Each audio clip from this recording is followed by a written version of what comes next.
Swift Scholars, this is Professor John Gallagher, and welcome back to part 2 of the Pocket Fauci app. Now, this is a solution video for the second midterm in my fall 2021 Learn to Program for Swift in iOS development. If you haven't seen part 1, you can search on my site to find that, and it'll give you information about the exam. You'll see a copy of the app that we're going to build, and the first part of the app shows how we access the initial JSON. Now, let's finish the app with some additional JSON access. We'll pass data between table views. We'll set up some animations, and we'll play some sound. So remember, you can pause at each question if you want to read the question more thoroughly, but what we're supposed to do in part D is add a new view controller. We're going to create a Segway from the table view cell to this new view controller, and we'll call that Segway show detail, and we'll create a Swift file for the new view controller, and we'll call that detail view controller. So back in Xcode, I'm going to click on main to pull up the storyboard. I'll click on plus and search for a view controller and drag it in to the right of the current view controller. Then to create a segue, I'm going to make sure that I've clicked on the cell. I'll do that in the document outline on the left-hand side, and I'm going to control drag over creating a segue. When I release, I want to make sure that I select show as the type of segue. Then I'll head back to my document outline. I'll click on the segue that I just created, make sure the attribute inspector is showing, and I'm going to give this the identifier show detail, and we're going to do that in upper camel case.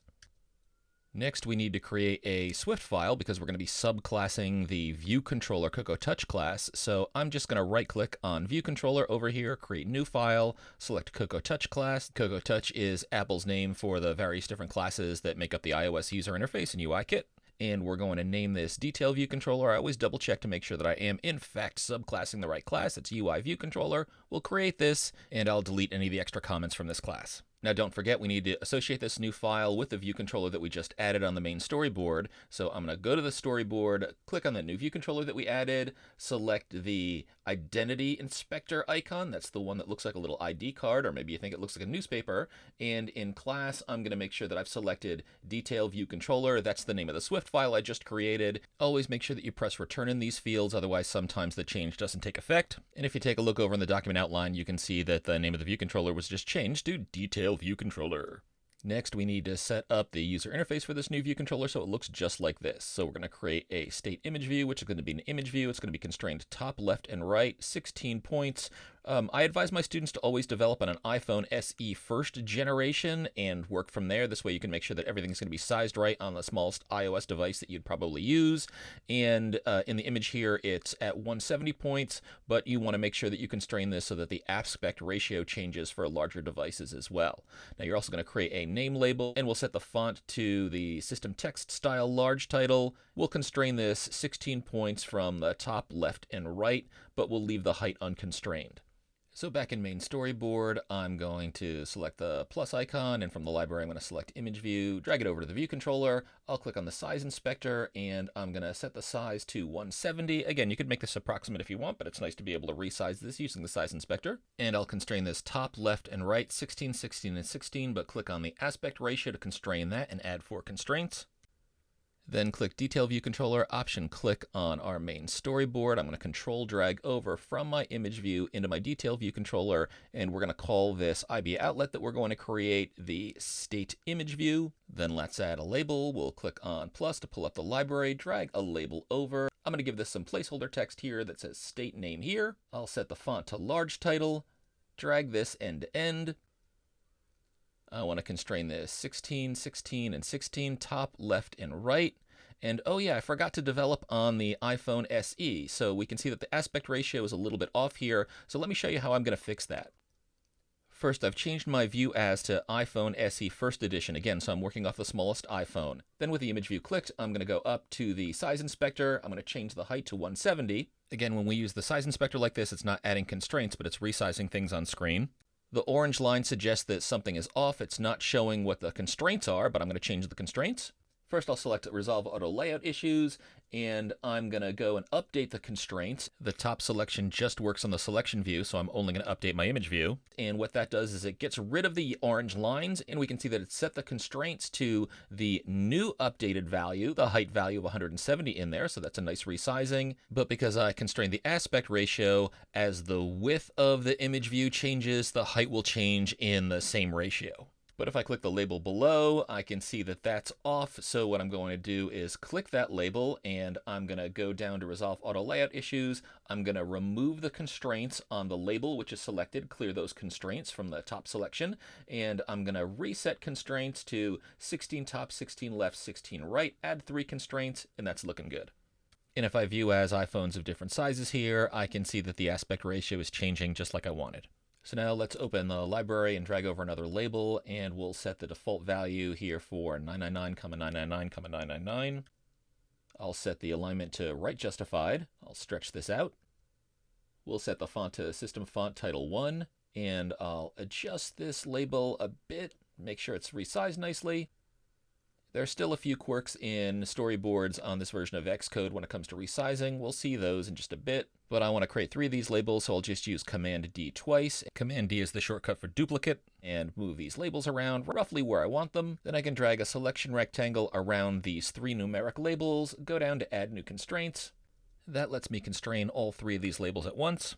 So I'm going to add 16 to the top and just constrain 16 to the right. Those are the only constraints that I want. But notice it says add 6 constraints because these constraints are being applied to 3 different labels, and those constraints resize these labels nicely. Now let's add another label. This is going to be a static label off to the right, and I'm going to set the font here to be a bold font. It's going to be 15 points in size. I'll set the color to System Indigo. The first static text label that I'm going to have is going to be positive cases. That's pos.cases with a colon at the end. Then I'll duplicate this with a Command D, put the label down below. I'm going to change this to current space hosp period with a colon at the end. And then down below, this statistic will be total deceased, so total DEC period colon. I'm going to highlight all these ones, click to make sure that they're all aligned left, and then we can go ahead and set constraints. Since I like where these are aligned, I'm going to click on the top alignment. Even though it says multiple in here, it'll set the alignment just where it is on screen, but I'll make sure that the left alignment is set to 16. Now I'm also going to constrain the width and the height of these as well. And again, it'll just take the current size values and use those as constraints.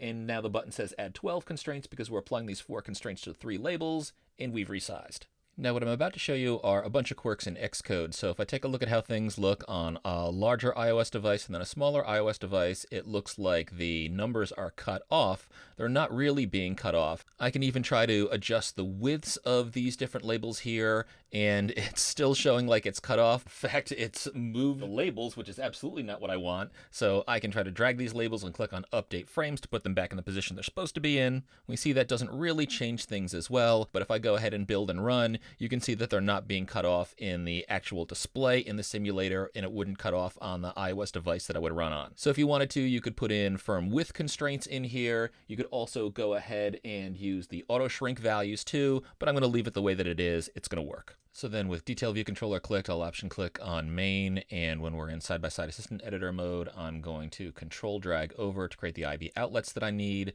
So I'm going to have one for name label. That's the label where the state goes in. And I'll call my other 3 labels positive label, current hosp label, and deaths label. So many of this have been affected by this. It's been awful. Hopefully we're through. Get your boosters, wear your mask as long as you need to. Stay safe. My best wishes for your family. Let's keep building. And if I move my cursor over the little circles that are all filled in, I can see that they're highlighting the right elements in the user interface. Nice. Now let's start passing data to the new view controller. So we're going to create a variable state data in that new view controller, which is of type state data. And when you click on a table view cell, we should pass data over to the state data property of our new detail view controller. And we should update the user interface so that the name and the positive properties of the state data are shown in the appropriate labels. So back in the detail view controller, we'll create a variable var state data colon, then upper camel case state data with an exclamation point afterward. Now we actually don't need this bit here where we check to see if state data is nil, because the only way that we would be reaching this view controller is if we passed over a valid bit of state data. But because we mentioned this in class, and double checking to make sure that you don't have a nil is a good development habit to get into, we'll just say if state data equals nil. And if it is, then what we'll do is we'll set state data equal to capital state data. So we'll create one of those structs and we'll pass in for the state, just double question mark, and for positive, just zeros. And again, this should never happen. Then below this, we'll update the user interface with namelabel.text equals statedata.state and positivelabel.text equals, and in double quotes, string interp statedata.positive, because we need to convert that integer to a string. Then back in viewcontroller.swift, this is where we actually pass the data over. We're going to set up a prepare for Segway function. So that's one of the built-in functions, but we're just going to fill in the guts of this function so that when a Segway occurs, we're going to pass the data over. We'll say let destination equal Segway.destination as exclamation point detail view controller. We need to do that to make sure that the properties of the detail view controller are accessible to us. Then we'll say let selected index path equals table view.index path for selected row exclamation point, and destination.state data equals corona data.state array, and in brackets it's selected index path. And when I try to do this, I've got to make sure that I add selected index path dot row. And then if we click and build and run, we can click on AK for Alaska, and we can see that the positive case values are passed over too. Good. Now, next up, we want to update the state data structure to gather even more data. So we want to make sure that the names in that data structure are going to match the names in JSON. So we need to use hospitalized currently spelled exactly like this. This is going to be an optional integer because we might get null values, which are really nil values back. So we need to make sure that we account for that. And then there's also a value that's called death, and that's an integer, and we need to make sure that it's spelled exactly the same way. So we can see those over in our JSON. Now that we see how those are spelled, let's head back to our state data struct, and we'll add these two properties, var space hospital. And you know what? I'll just, to make sure that I get the spelling right, I'm going to copy it right from the JSON in the web browser, paste it in, and say colon. And remember, we need to write int question mark because it might come back as null, which is nil. And then underneath that, we've got one more property, var death colon, and that's an integer. And once we've made this change, we actually don't need to make any change to our getData function, because if we option click on state array, we can see that that is an array of state data, and that's exactly what we're decoding over here on the right. Nice. Now back in detail view controller in viewDidLoad, we'll also update those two labels with current hosp label.text equals, and in quotes string interp state data.hospitalized currently, and then below that deaths label.text equals, and in quotes string interp state data.death. Now we're getting an error up here in our if state data equals nil, where we have our constructor set up because we've just added two properties, so we need to add those two properties to our constructor. But as I mentioned before, we really don't need this block of code because we're always going to pass over a valid state data item, so I'm just going to delete it for now. Now we do have an issue down here in the current hospital label, and that's because the value that we're using is an optional. So what I'm going to do is just use a two question mark afterward, question mark with 0 after, and what that will do is if the value to the left of the question mark is nil, then it will put the value of the right of the question mark in there instead as the default value. And a quick check on build and run, and we're passing over those other two data items as well. Nice. So now let's go ahead and get the image in there too. Wait, first what we need to do is we're going to update the navigation items title so that it says US states and territories. And when we do that, we also want to make sure that the back button shows as back. We'll do this inside of our view controller, and inside the completion handler for the getData function, when we call corona.getData, we'll just say self.navigationItem.title equals US states and territories. Now this will almost work, but when we build and run, we can see that that messes up the back button, but we can fix that pretty easily. Let's head back over to our storyboard. I'm going to click on the navigation item of the view controller. That's the main view controller that has the table view on it. And if we go and take a look at the attributes inspector, we want to make sure that left item supplement is checked, and we also want to type back into back button. That's going to be the label for the back button. But look, I'm not going to press return here, and this is the problem that I'd mentioned earlier. If we build and run, we can see the change hasn't occurred. You really want to make sure that you press return so that the changes take effect in Interface Builder. But now if we build and run, we can see, yep, we've got the back button showing up that's saying back, just like we wanted. So now let's get those images, and I give you some URLs with some examples in here so we can copy this one with North Carolina and paste it into our browser and take a look at the PNG that shows up. So the problem that we have is we get state abbreviations, the 2-character abbreviations, back from our JSON data, but in order to be able to construct a URL like this, we need to have the name of the state as it's shown here, all in lowercase, and if there's a space in the state name, we need to add a dash. Well, what I've done is I've actually created a separate file that's got the data in dictionary format that we can use. It's right here at this URL, so if you copy and paste this and take a look inside your browser, you can see, oh yeah, you've got two strings with a colon in between, and they're separated by commas, so this is perfect for setting up a dictionary. And while I'm over here, I'm going to highlight all of this data and copy it. Then the instructions tell you to set up a variable named state abbreviations in the detail view controller, and you want to set this up as a dictionary. Then you can use this data to construct a URL. That URL will get you the PNG that you need, and then once you have a valid URL that you can use, you can convert it to a URL, and you can gather that data in the same way we showed you how to do in class when we worked with our Catch-em-all Pokemon app. So let's give this a shot. So back in Xcode, I'll go to Detail View Controller, and right up top, I'm going to create a new variable, actually a constant, let state abbreviations equal. I'll open a bracket, paste in everything that I copied from that Google Doc. I make sure that I've got my closing square bracket at the end, and now I've got my state abbreviation set up. Now, once I have this constant, this dictionary set up, I'm going to go ahead and use this to construct a valid URL for the state abbreviation that I've got. So I'm going to go down here in ViewDidLoad, and I'll say let, I'm going to call this state string equals state abbreviation bracket state data.state. So that will take the 2-letter abbreviation and match it up to the corresponding state name that you see up here. That's the exact expression of the state name that we need for our URL. Now, because this might return a nil if we pass in values that aren't legitimate or that there's not a dictionary value, we need to say question mark, and an empty string afterward. And then underneath, what I'll do is I'll create another constant, let image URL string equal, and in double quotes, I'm going to go over and I'm going to copy the URL that shows a valid PNG. So I'm going to use this as my template, paste it in between the double quotes. So here's North Carolina, but I'm going to highlight North Carolina up until the dash large. I'm going to keep dash large in there, but I'm going to type in string interp, and I'm just going to put in state string. So this should give us a valid image URL. Now that's awesome, and one of the things that I do is whenever I construct a URL like this, I want to print it out to the console just in case it's not giving me the data that I want. I can copy and paste it from the console and just make sure the URL is working. And if I do a quick build and run, I can click on any of the values in here. Why don't I select one that's got 2 words in it, like New Jersey, and I can highlight the value that we see down here, go over to the browser, paste it in, and that is indeed giving me New Jersey. So now that we're creating a proper URL, at least as a string, we need to convert this to an iOS URL type. Remember, this is the same way that we were able to take a URL string using our Pokemon data and get an image of the Pokemon data. So we're going to say guard let URL equals capital URL. We're going to construct a URL, and in here we're going to use the type of constructor where we pass in a string, and the string is going to be the image URL that we set up above. And since this is a guard statement, we'll say else, and then in curly's return.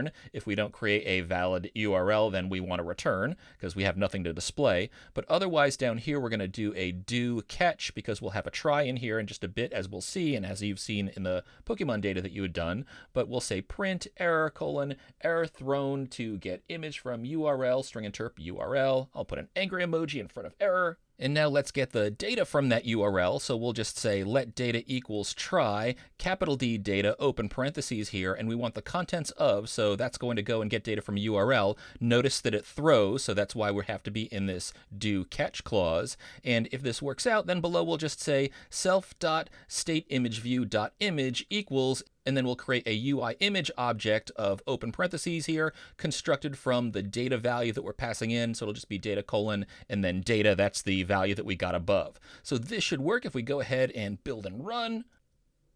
I'll click on the lovely state of California, and look at that, California shows up. We've got all of our data in here. What do we have if we scroll further down? Why don't we take a look at, how about North Dakota? Look at that, North Dakota's doing a great job with the current hospitalizations. They were surging before. I'm glad to see that they're doing better. Nice work, Swifter. A little bit more to finish up this app, but we're getting there. So we learned a few ways to format strings to be able to put commas and $ values in there as well. I'm actually giving you some code to use as a technique in here, and this is actually a good exercise because you may be working on a team with somebody where they give you some code to use as well. But here's a little function that will format our numbers and add commas in the appropriate places. So you can just copy this function, and you want to call the function every place in your code where your numbers may need commas. So if we head over to Detail View Controller, we can paste this code in as a helper function. we can just delete the text that we were using in positive label.txt, and we call format number with commas,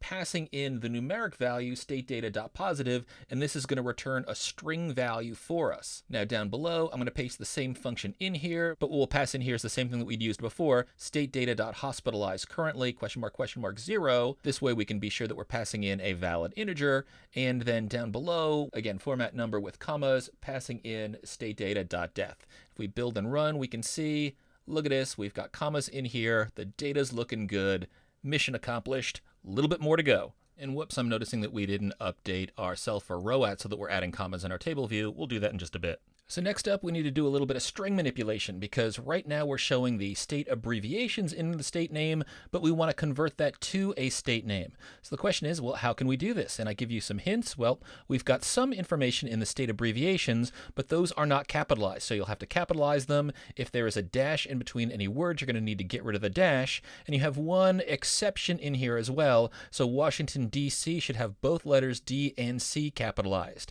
But Swifter, fear not, you know how to manipulate strings. Let's build it. So this is going to be inside of detailViewController.swift, and just above where we create the state string, I'm going to say var state name equals state abbreviation, and in brackets stateData.state question mark empty string. So what that does is it's going to get me the state name associated with the state abbreviation, but it's formatted for URL, and we need to convert that. So we'll say state name equals state name.capitalize, so that will capitalize each unique word that can be found in state name.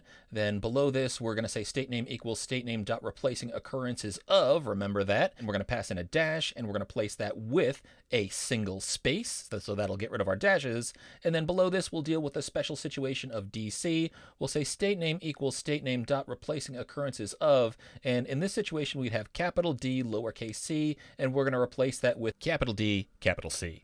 Whoop, and I got to grab this little chunk of code because I put it in the wrong place. I need to paste this just above namelabel.txt, and we're going to set namelabel.txt equal to state name. So now let's build and run and take a look at what we got. Arkansas, that's an easy one, but the A is capitalized, looking good. But how about DC? Oh, look at that, Washington, DC, that's great. So we have no dash in between, both the D and the C are capitalized. And we'll look over at North Carolina, and that's capital N, capital C. That's looking great as well. Nice work. So for the last bit, we're going to add a little bit of animation that starts when the app first loads. We're going to have Dr. Fauci say coronavirus.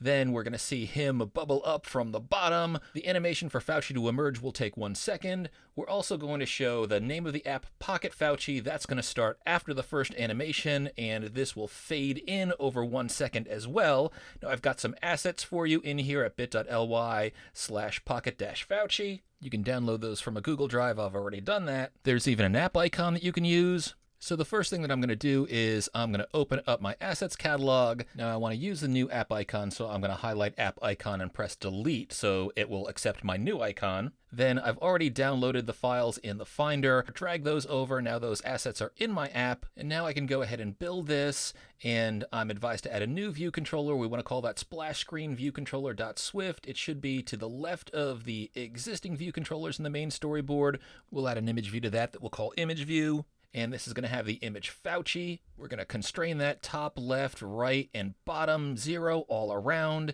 Then we're going to add a label for our code. This is going to say Pocket Fauci and System Indigo with a white background, 42-point Avenir Next Condensed Bold aligned in the center. And we'll create an IB outlet for this called app name label. So let's follow those instructions and build that. So open the object library, drag the view controller over, then open the object library again, drag an image view over. Let's constrain this to 0, 0, 0, and 0. We'll go up to the attribute inspector and we'll set the image to Fauci. There he shows up, looking good.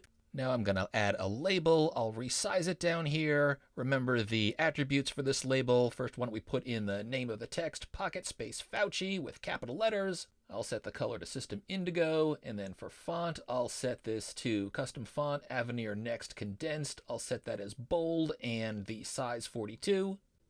I'll set the alignment to center in here. I'm also going to set the background color to white, and I'll just resize this. The trick is Command equal will perfectly resize the height. I can drag the edges. That's looking good. Now I'll constrain this. Oh, how about left and right 16 and bottom where it is fine. Add 3 constraints. View as looks good on large iPhones as well as small iPhones. Let's keep going.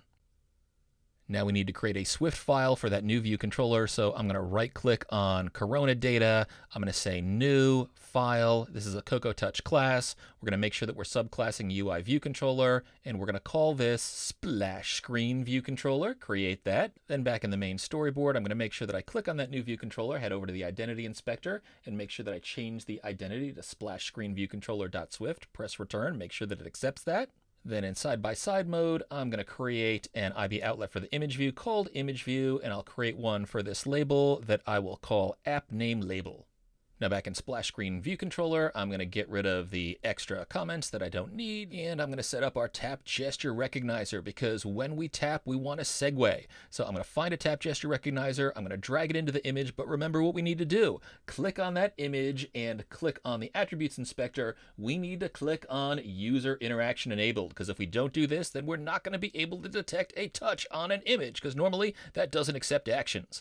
Then what we'll do is we will drag this little line here that specifies that this is going to be the initial view controller, and we'll drag it over to the left. By the way, we could also just click on the view controller and click on initial view controller like I'm doing here. Either of those will be fine. Now we're going to set up a segue, and it's going to be a manual segue. So the way that we do that is we can control drag from the item at the very left side of the dock for this view controller. We can see we're creating a little rubber band. I'm going to drag that over to the navigation controller, release, make this a show segue. The segue is drawn. I'm going to give this segue an identifier, show table view.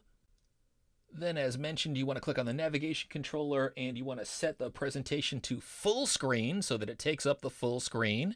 And let's head back to our splash screen view controller and code some things up. And actually what I need to do is create an IB action for the tap gesture. So in side-by-side mode, I'm going to control drag from the tap gesture recognizer. I'm going to create an IB action, and why don't we call this, how about image tapped? And there we go. We've created the action, so I can close the main storyboard.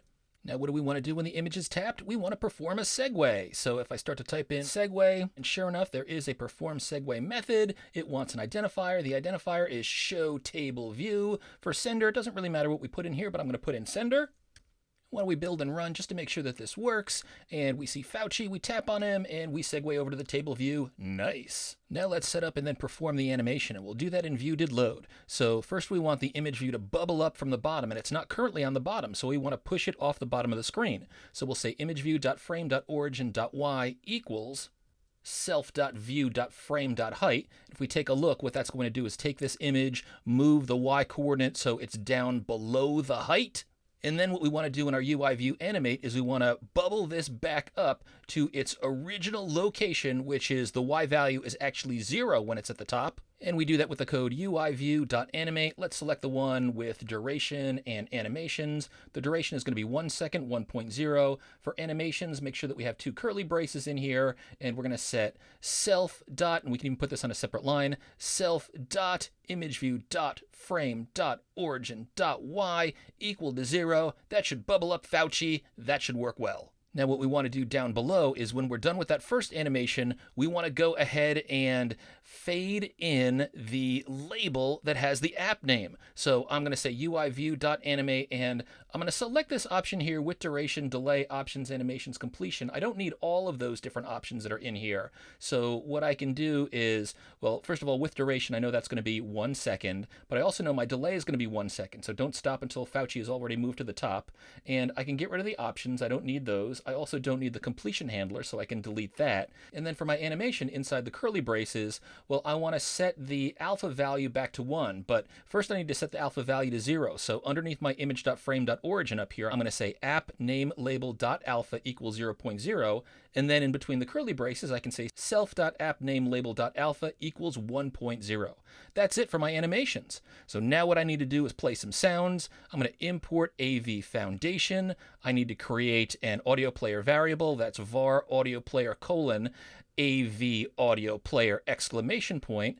And then I need to enter my play sound function, which you guys have been using since the very first app that you wrote. So we'll create this the same way we always have, func play sound, and then in parentheses name colon string close parens, open and close curlies. Then we need to read in the data asset from our asset catalog. So we'll say if let sound equals ns data asset, parenthesis, we want to choose the option name here and pass in name, open and close curlies. Now we also have an else clause with open and close curlies. If we hit this, we have an error. So we'll say print error colon could not read data from filed name colon string interp name. We'll put an angry emoji in here. Then up top, if we do create a valid value inside a sound, then we do catch. Inside the do loop, we'll say audio player equals AV audio player, open parentheses. Note, if we use the data option, which we will use, it throws. So that's why we need the do catch loop in here. And we're going to pass in, remember, it's sound.data. So we reach into the sound file that we read in and just grab the data. We want to make sure that we've got try in front.